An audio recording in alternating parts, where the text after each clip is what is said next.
Okay, we're down in the kind of the depths of the piano keyboard today, down at the lower end. There's middle C as a bit of point of reference for you. And that's because I'm going to be looking at quite a kind of chunky, gutsy blues piano exercise that you can play if you're getting into the blues. Now, if you watch the channel regularly, you'll know that I often come back to the blues because I think it's a fantastic way of getting into all kinds of styles of piano improvisation. Yeah, even if you're not a big fan of the genre yourself, you know, if blues isn't really your thing, it's still worth having a go if you're interested in getting into things like jazz or rock or funk, because so many of the basics are in there. Okay, so in today's tutorial, what I'm going to show you is kind of this blues exercise, which is a bit of a confidence builder, if you like, if you're just getting into the blues. I'm going to assume that you know the absolute basics, like the blues scale and some of the, you know, the left hand patterns that I'll be using, and the basics of how to start improvising with the blues. If you don't know that, then check out my playlist of basic blues pianos tutorials. Basic blues pianos tutorials. You get the idea. Anyway, a few years ago, I made a whole bunch of tutorials, 5 or 6, explaining the very basics. There is a playlist. I will give you the link in the description to this video. Okay. So if you're really new, do look at those. This one is kind of a confidence builder for those of you who have got the basics, but now want to just kind of, you know, get more of a feel for blues improvisation at the piano. And the reason I call it a confidence builder is that it is relatively simple in that the right hand stays in one position. When you're learning any kind of improvisation style, it's really easy to look at sort of professionals and see them, you know, kind of whizzing up and down the piano keyboard and thinking, oh my words, how will I ever do that? And of course you will do it one day if you practice, but it helps to start off with something a bit more straightforward and unconstrained. Okay, enough waffle. Let me actually get on and play through this exercise, and I'll explain how it works afterwards. What I want you to watch for now is just what I'm doing principally in the right hand, and look at how the right hand doesn't really move very far. It stays in one pretty limited position. Okay, here we go.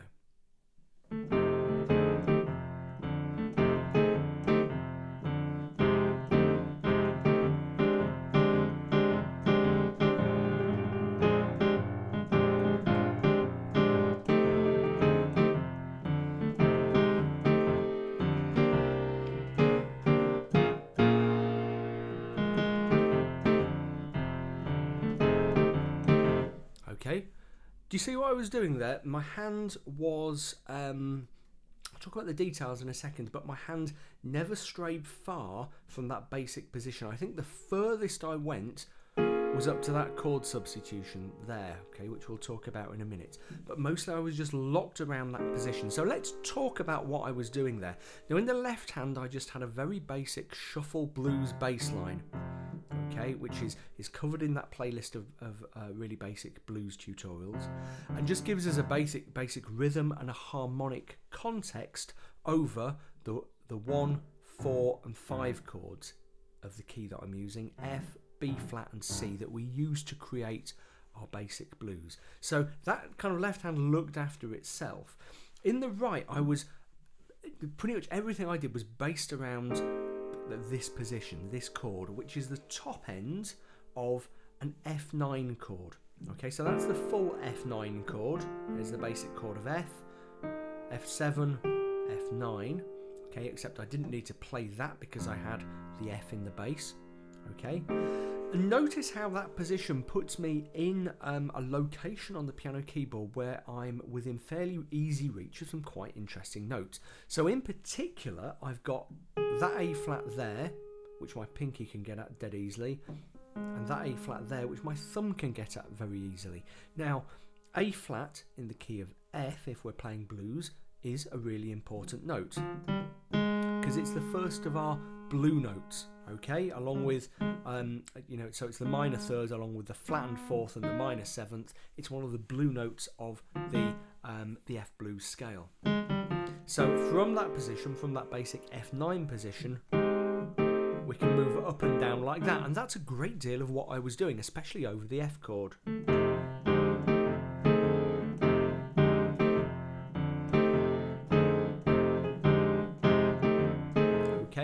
At several points there, I got pretty close to really chord substitution, because when I'm playing that really is an A flat major 7 chord over an F in the bass. Okay, so you could even call that an F minor 9 if you wanted to. Again, once you start adding complexity to chords, often their identities become ambiguous. Either way, it's a really cool bluesy sound. Of course, when I'm playing that, and then I've got an A natural there and an A flat at the top, again, that kind of clash, that kind of discord is really at the heart of the blues. Okay, so when I'm on F in the left hand, I can, very easily, without moving my hand very much, create some really interesting effects. When I went to B flat, okay, I temporarily abandoned the C and the E flat mostly, because they don't, the gears grind just a little bit too much if you have the C and the E flat above the B flat. Dead simple solution to that, I moved on to the D, which also worked over the F chord. I played a little bit of that shape over the F chord as well, okay, giving us an F6 sound. Okay, so that's the chord of F6, and added that little sixth sound into the chord there. But when I was playing it over the B flat, I was using that kind of thing quite a lot. I am actually dropping the C in there, and that's not too much of a problem. The E flat wouldn't quite work so well, but the C isn't too bad there, so we'll stick with that, and then back to the F and okay. And then when I came to the C chord, the number 5 chord, which is kind of the turnaround point of a blues sequence, I played this chord, okay, which really is a substitution. It's kind of a G minor 7 chord with a C in the bass, and actually I dropped one in here as well. Okay, I didn't bother adding the F, but I could have done it. That's a really common substitution for a number 5 chord, okay, because C is the 5 chord, but dominant in the key of F.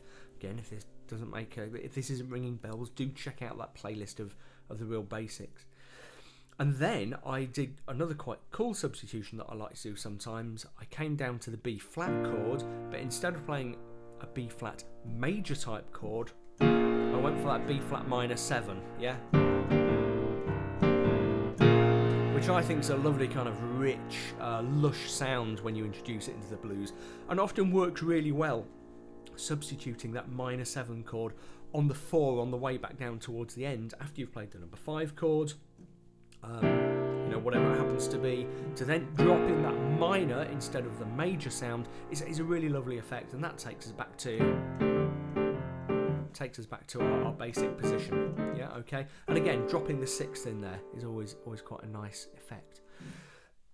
What I'm going to do is just play it through again a couple more times, and briefly mention some of the other stuff I'm doing, but then I'm going to ask you to go away and have a go at it for yourself. Okay, so let me just play through a couple more times,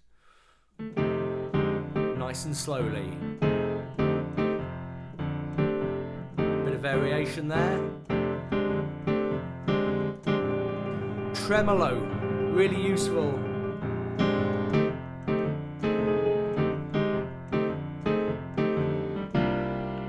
More obvious G minor 7 with a C in the bass.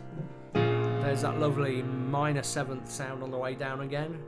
And back to the tonic. One more time. Whoops. Getting a bit adventurous there.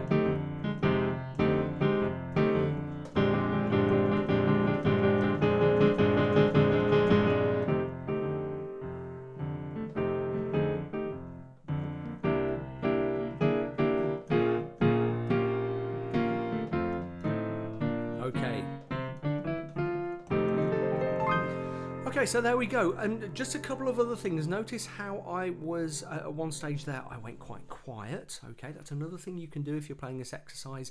Play with a dynamic range. Yeah, piano forte literally means soft loud, and a big fault of beginners is they play everything kind of at the same sort of loudness. So play around with getting loud and getting soft. Always a cool thing to do.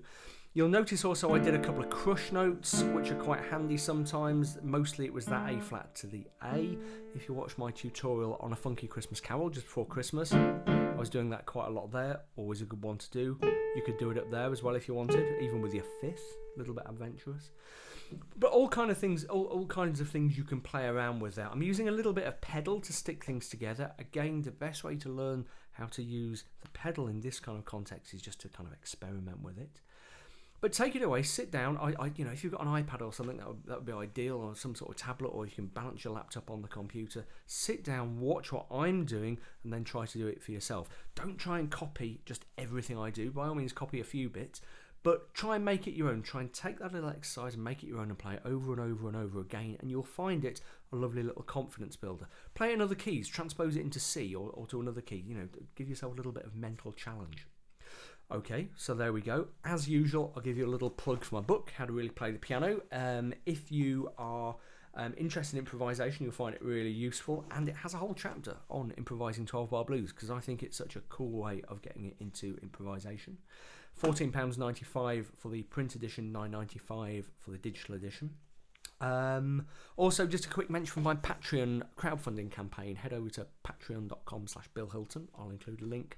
If you want to support what I'm doing here, ideally I want to move towards doing music stuff full time, but that means it's got to pay for itself. And book sales are great, but also it's good to have some crowdfunding support.